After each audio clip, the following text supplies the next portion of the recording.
تمام تعریفیں اس کریٹر کے لیے جس نے اس یونیورس کو ایک مقصد کے تحت پیدا کیا ہے۔ رسپیکٹڈ جناب جاوید اختر صاحب، مسٹر سوربھ دیویدی اور respected audience, thank you all for being here today. آج کی ڈیبیٹ میں چونکہ ہم بات کرنے والے ہیں ڈز گاڈ ایگزسٹ کے ٹاپک پر، تو یہ ایک ایسا ٹاپک ہے جس کے متعلق کوئی بھی ڈیسیجن لینے کے لیے الگ الگ اسٹینڈرڈز ہو سکتے ہیں۔ لہٰذا ڈیبیٹ کے شروع میں یہ ضروری ہے کہ ہم یہ جان لیں کہ آج کے اس ٹاپک میں کون سا اسٹینڈرڈ صحیح ہوگا اور کون سا غلط ہوگا۔ سب سے پہلا اسٹینڈرڈ جسے میں سمجھتا ہوں کہ ہمارے رسپیکٹڈ جناب جاوید اختر صاحب بڑی تیزی کے ساتھ اس کی طرف لپکیں گے، وہ ہے سائنس۔ جبکہ سائنس در حقیقت خدا کے ایگزسٹنس کو ڈائریکٹلی ثابت کرنے یا اس کے ایگزسٹنس کو ڈینائی کرنے کے لیے اسٹینڈرڈ نہیں بن سکتی۔ اور اس کی وجہ کیا ہے؟ یہ میں نہیں کہہ رہا، یہ وہ لوگ کہہ رہے ہیں جو سائنس کے ایکسپرٹس ہیں۔ نیشنل اکیڈمی آف سائنس کہتی ہے science doesn't have the processes to prove اور disprove the existence of God. Why? کیونکہ سائنس کا تعلق ایمپیریکل ایویڈنس سے ہے، اور ایمپیریکل ایویڈنسز کا تعلق ہمارے نیچرل اور فزیکل ورلڈ سے ہے، جبکہ گاڈ نان فزیکل اور سپر نیچرل ریالٹی ہے۔ لہٰذا نان فزیکل ریالٹی کو آپ اس ٹول کے ساتھ نہیں چیک کر سکتے جس کا کام فزیکل ریالٹی کو تلاش کرنا ہے۔ لہٰذا آج اس ڈیبیٹ میں گاڈ کی ایگزسٹنس کو ثابت کرنے یا اسے ڈینائی کرنے میں سائنٹیفک ایویڈنس کو ایکسیپٹ نہیں کیا جائے گا۔ دوسرا اسٹینڈرڈ ہو سکتا ہے ریویلیشن، کہ ریویلیشن کے ذریعے ہم یہ ثابت کریں کہ گاڈ ایگزسٹ کرتا ہے یا نہیں۔ لیکن یہ اسٹینڈرڈ بھی آج ارریلیونٹ ہے۔ کیوں؟ کیونکہ ریویلیشن میرے نزدیک سورس آف نالج ہے، ویلڈ سورس آف نالج ہے، لیکن ہمارے جاوید اختر صاحب کے نزدیک یہ ویلڈ سورس آف نالج نہیں۔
آیا, کس نے بنایا, یہ سوال اس وقت بھی ویلڈ رہے گا.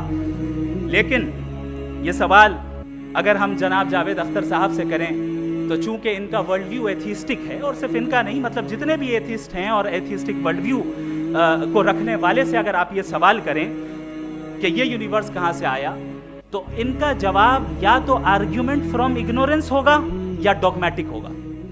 یا تو یہ کہیں گے کہ مجھے نہیں پتا کہ یہ کہاں سے آیا, لہٰذا گاڈ ڈز ناٹ ایگزسٹ, یہ آرگیومنٹ فرام اگنورنس ہے. یا یہ کہیں گے کہ یہ یونیورس خود بخود بن گیا, اس کا مطلب یہ ہے کہ اس بال کو بھی خود بخود بن جانا چاہیے, لیکن بال کے تعلق سے یہ ایکسپلینیشن ایکسیپٹ نہیں کی جائے گی کہ یہ خود بخود بن گئی, لیکن یونیورس کے تعلق سے کر دیا جائے گا. اسے ہم دوسرے الفاظ میں ڈوگما بھی کہہ سکتے ہیں. دوسری چیز, ہمارے جاوید اختر صاحب ضرور گاڈ آف گیپس کی مثال بھی ضرور دیں گے, اور مثال دیں گے کہ پہلے زمانے میں بجلیاں کڑکتی تھی تو لوگوں نے کسی ایک خدا کی طرف, اور بارش ہوتی تھی تو دوسرے خدا کی طرف منسوب کر دیا, ان کے پاس دلیل نہیں تھی. یہ ہمارا ورلڈ ویو ہے ہی نہیں, یہ ہمارا ورلڈ ویو ہے ہی نہیں, کیونکہ نیچرل فینومینا کے پروسیس کی انٹرپریٹیشن کو جان لینے سے یہ کہاں سے ثابت ہو گیا کہ گاڈ ایگزسٹ نہیں کرتا ہے. اس پر میں انشاءاللہ ابھی آگے بات کروں گا. آپ حضرات یہ بھی دیکھیں گے, اور میں یہ ایکسپیکٹ کرتا ہوں کہ ہمارے رسپیکٹڈ جناب جاوید اختر صاحب ضرور ایموشنل آرگیومنٹس بھی دیں گے, جو کہ ایک لاجیکل فیلیسی ہے جب بات آتی ہے ٹروتھ کو ڈیسائیڈ کرنے میں. کیوں؟ مثال کے طور پر وہ کہیں گے کہ اگر گاڈ ہے تو ایول کیوں ایگزسٹ کرتا ہے, جبکہ میں کہتا ہوں ایول کا ایگزسٹ کرنا گاڈ کے ایگزسٹ کرنے کی دلیل ہے, اس کے خلاف نہیں ہے. چونکہ اگر گاڈ ہے تو ہم سب اس کے سامنے اکاؤنٹیبل ہیں, اور اگر ہم اکاؤنٹیبل ہیں تو اکاؤنٹیبلٹی کے لیے ایول کا موجود ہونا ضروری ہے, اس کے بغیر ہم اکاؤنٹیبل نہیں ہو سکتے. اور اگر ہم اکاؤنٹیبل نہیں ہیں تو ہم جناب جاوید اختر صاحب سے پوچھیں گے کہ آپ بتائیں کہ پھر سفرنگ اس دنیا میں کیوں ہے؟ اگر خدا نہیں ہے تو سفرنگ کیوں ہے؟ اور ان لوگوں کے جذبے کا کیا جن کے اندر سفرنگ کے بعد انتقام لینے کا جذبہ پایا جاتا ہے, اور وہ اس دنیا سے ایسے ہی چلے گئے, کیا ان کی ساری تکلیفیں بیکار چلی جائیں گی؟ اب آ جائیں اسی ایگزامپل کی طرف کہ بال, مجھ سے اگر کوئی پوچھے اس بال کو کس نے بنایا, اور یا اس ایکسپینڈڈ بال کو کس نے بنایا, میں کہوں گا کہ چونکہ یہ یونیورس اور اس یونیورس کی تمام چیزیں کانٹینجنٹ ہیں. کانٹینجنٹ ہونے کا مطلب یہ ہوتا ہے کہ جو اپنے ایگزسٹنس پہ کسی کے اوپر ڈیپینڈ کرتی ہو, تو ظاہر ہے یہ یونیورس کانٹینجنٹ ہے. اور اگر کوئی چیز کانٹینجنٹ نہیں ہے تو میں ریکویسٹ کروں گا کہ مجھے دکھا دیں کہ کون سی چیز یونیورس میں کانٹینجنٹ نہیں ہے, ہم بھی ذرا غور کر لیں اور ہم بھی دیکھ لیں. اور جب کانٹینجنٹ چیزیں موجود ہیں تو فلاسفرز کی اصطلاح کے مطابق, ہم اس ٹرمینالوجی کے مطابق ہم اس جگہ تک پہنچتے ہیں اور اس ہستی تک پہنچتے ہیں جسے نیسیسری بینگ کہا جاتا ہے, کہ یہ وہ نیسیسری بینگ ہے جس کا موجود نہ ہونا ناممکن ہو. چونکہ اگر یہ موجود نہ ہو تو ساری چیزیں ایگزسٹنس میں آئیں گی ہی نہیں, اور یہ ساری کانٹینجنٹ چیزیں اسی کے اوپر ڈیپینڈ کرتی ہیں. اب اگر آپ یہ سوال کرتے ہیں کہ پھر اس ہستی کو کس نے بنایا, پھر اس کا کاز کیا ہے, پھر اس کا کاز کیا ہے, پھر اس کا کاز کیا ہے, اور اینڈلیسلی چلے جائیں, اسے ہم کہتے ہیں انفینٹ ریگریس آف کازز, جو کہ لاجیکل فیلیسی ہے. کانسیپچولی انفینٹی پاسبل ہے. مثال کے طور پہ نیومیریکلز 1 2 3 گنتے چلے جائیں, انفینٹ نمبرز ہیں. میں کانسیپچولی بات نہیں کر رہا, پریکٹیکلی ریالٹی میں ثابت کر کے دکھائیں کہ infinite regress of causes possible ہیں یا نہیں. اگر پاسبل ہیں تو ہم مان لیں گے, مثال دے دیں, اور پاسبل نہیں ہے تو ایک ہی آپشن بچتا ہے جسے ہم کہتے ہیں نیسیسری بینگ. ایسی نیسیسری بینگ جو انڈیپینڈنٹ ہے, چونکہ اگر وہ ڈیپینڈنٹ ہوئی تو وہ نیسیسری نہیں رہے گی. ایسی انڈیپینڈنٹ بینگ جو اٹرنل ہے, اگر وہ اٹرنل نہیں ہوگی, اس کی بگننگ ہوگی تو وہ خود کانٹینجنٹ ہے. ایسی بینگ جو پاورفل ہے, کیونکہ کانٹینجنٹ کو ایکچوالائز کرنے کے لیے پاور چاہیے. ایسی بینگ جو انٹیلیجنٹ ہے اور نالجبل ہے, کیونکہ یہ یونیورس اسپیسیفک فارم اور اسپیسیفک لاز آف نیچر کے تحت پریسائزلی چل رہا ہے. Thank you. تھینک یو مفتی صاحب. میں ان دلیلوں کے بعد جاوید اختر صاحب سے گزارش کروں گا, آپ بیٹھ کے بولنا چاہیں گے؟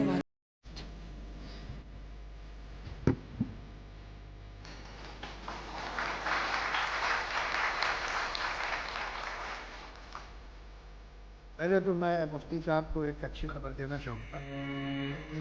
سائنس کے بارے میں بڑی معلوم, تو آپ فکر نہ کریں, لیکن کچھ کامن سینس ہے مجھ میں. دیکھیے, یہ خدا کا تصور کوئی نیا تصور نہیں, یہ صدیوں سے رہا ہے.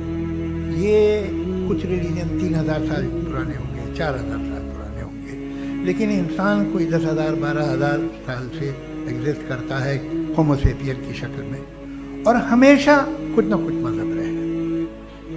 یہ مذہب جاہلوں کے نہیں تھے، یہ مذہب ایک ایسی گریک سوسائٹی کے تھے جہاں بڑے بڑے فلاسفرز پیدا ہوئے. یہ مذہب ایجپشینز کے تھے جنہوں نے پیرامڈز بنائے تھے.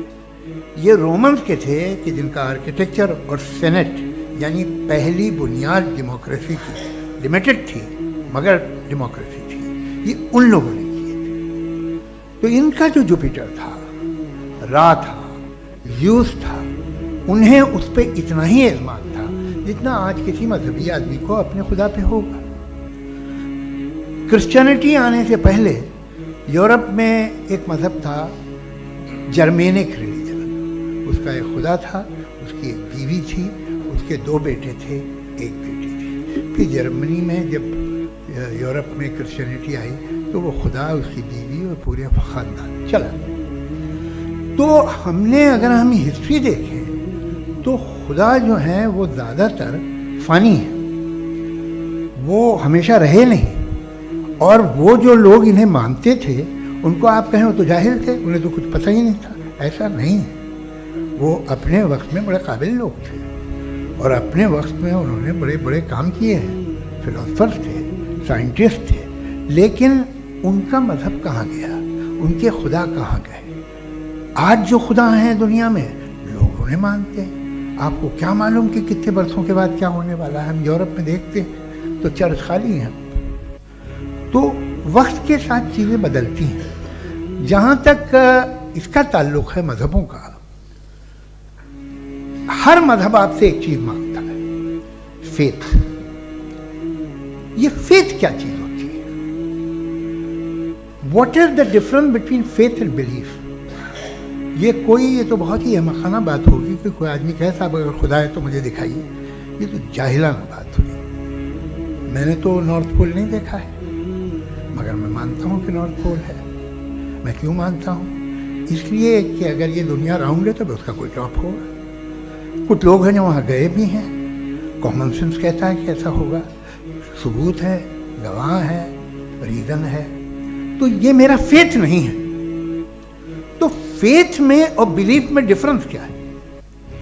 جو مذہب مانگتا ہے، ہر مذہب فیتھ مانگتا ہے. فیتھ کا مطلب یہ ہے کہ نہ کوئی گواہ ہو، نہ کوئی ثبوت ہو، نہ کوئی ریشنل ہو، نہ کوئی لاجک ہو، نہ کوئی پروف ہو، مگر تم ایک بات کو مانو. یہ ہے فیتھ. ورنہ بلیف ہوتا. اگر اس میں کچھ بھی ثبوت ہوتے، گواہ ہوتے تو پھر اسے آپ بلیف کہتے. جیسے میرا بلیف ہے کہ نارتھ پول ہے، میرا فیتھ تھوڑی. فیتھ ان تمام شرطوں کو رد کرتا ہے. تو پھر اسٹوپیڈیٹی کیا ہے؟ اگر میں ایک بات ایسی مانوں جس کی نہ کوئی لاجک ہے، نہ کوئی ریشنل ہے، نہ کوئی پروف ہے، نہ کوئی گواہ ہے، نہ کوئی ثبوت ہے، اور میں اسے مانوں تو یہ اسٹوپیڈیٹی ہوئی. اسے ہی بھائی کل کو میں یقین کر لوں کہ ایلون مسک جو ہے میرا بھائی ہے تو مجھے انتہائی خوشی ہوگی، سکون بھی بہت ملے گا مجھے. لیکن اور کہے بھائی کیوں مانتے ہو؟ کیا ثبوت ہے؟ بھائی وہ تو امریکن ہے اور تم تو انڈین ہو، وہ تو نسل الگ ہے، تمہیں کبھی ملے بھی نہیں. صاحب دیکھیے یہ میرا فیتھ ہے، اس پہ بات نہ کیجیے. فیتھ کا مطلب ہی یہ ہے کہ آپ پروو نہیں کر سکتے. اگر آپ پروو کر سکتے ہو تو فیتھ کی ضرورت ہی نہیں. پھر تو آپ بات کریں گے، آپ کتنی بحث کر لیجیے. الٹیمیٹلی دنیا کا ہر مذہب فیتھ پہ ٹکا ہے. اور فیتھ کا مطلب ہے ایک ایسا یقین جس کا کوئی ثبوت، کوئی گواہ، کوئی ریشنل نہیں. اب آپ یہ کہیں کہ آپ یہ کیوں کہہ رہے ہیں کہ صاحب یہ کائنات کس نے بنائی؟ کمال یہ ہے کہ آپ نے بتایا کہ ایک آئلینڈ پہ گئے اور ایک بال دیکھی. آپ نے یہ نہیں کہا کہ آئلینڈ کس نے بنایا. آپ کو صرف بال پہ حیرت ہوئی. ہم نے آئلینڈ پہ ہم نے حیرت نہیں کی. ہوتے ہیں آئلینڈ. اسی طرح یہ آئلینڈ ہیں، ستارے، یہ گیلیکسیز، یہ سب آئلینڈ ہیں خلا میں. ہم انہیں ٹیکن فار گرانٹیڈ لیتے ہیں. ہم پوچھتے نہیں کس نے بنائے. آپ نے جزیرے کے بارے میں بھی نہیں پوچھا ہے. میری پیدائش کیسے ہوئی؟ کیا میں پلانڈ پیدا ہوا تھا؟ I was planned to be born, یا ایک لکی اسپرم تھا جو کسی ایک سے چپک گیا؟ میری پیدائش رینڈم.